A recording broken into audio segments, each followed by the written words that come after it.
জীবনের শেষ দিনগুলোতে তিনি ছিলেন নিঃস্ব।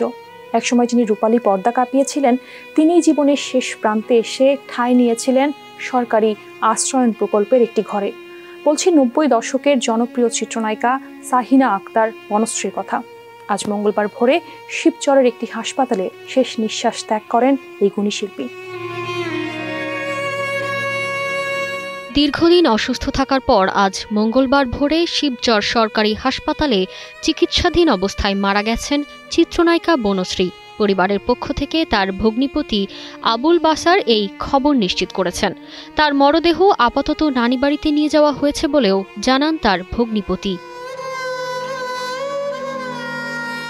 সোহরাব রুস্তম সিনেমার মধ্য দিয়ে রূপালী পর্দায় অভিষেক ঘটে বনশ্রীর। ইলিয়াস কাঞ্চনের বিপরীতে অভিনয় করে তিনি রাতারাতি তারকা খ্যাতি পান। এরপর মান্না, আমিন খান, রুবেলের মতো জনপ্রিয় অভিনেতাদের সঙ্গে 8 থেকে 10টি ছবিতে অভিনয় করেন এই গুণী শিল্পী।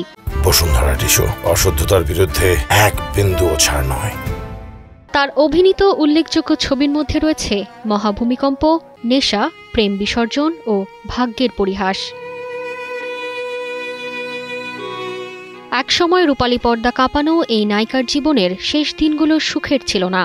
আর্থিক অনটনে একসময় তিনি তার থাকার জায়গাটিও হারান। তিনি তার নিজ এলাকা মাদারীপুরের শিবচরে ফিরে যান এবং সরকারি আশ্রয়ণ প্রকল্পের একটি ঘরে ঠাঁই নেন। সরকারি অনুদান হিসেবে পাওয়া 20 লাখ টাকার সুদ দিয়ে কোনো মতে তার সংসার চলত। বেঁচে থাকতে তিনি এক সাক্ষাৎকারে জানান, চলচ্চিত্রে কাজ ছেড়ে দেওয়ার পর খাবারের জন্য তাকে বাসে বাসে হকারিও করতে হয়েছিল। মাদারীপুরে উদীচী গণসাংস্কৃতিক সংগঠন আর সুবচন নাট্য সংসদ তার শিল্পীসত্তাকে গড়ে তুলেছিল। 1994 সালে সোহরাব রুস্তম সিনেমায় অভিনয় দিয়ে চলচ্চিত্রে পা রাখেন বনশ্রী। অভাব অনটনে থাকলেও জীবনভর সংস্কৃতিকে ভালোবেসে গেছেন এই শিল্পী। আজ তিনি নেই, কিন্তু শিল্প আর সংস্কৃতির প্রতি তার ভালোবাসা তাকে অমর করে রাখবে আমাদের স্মৃতিতে।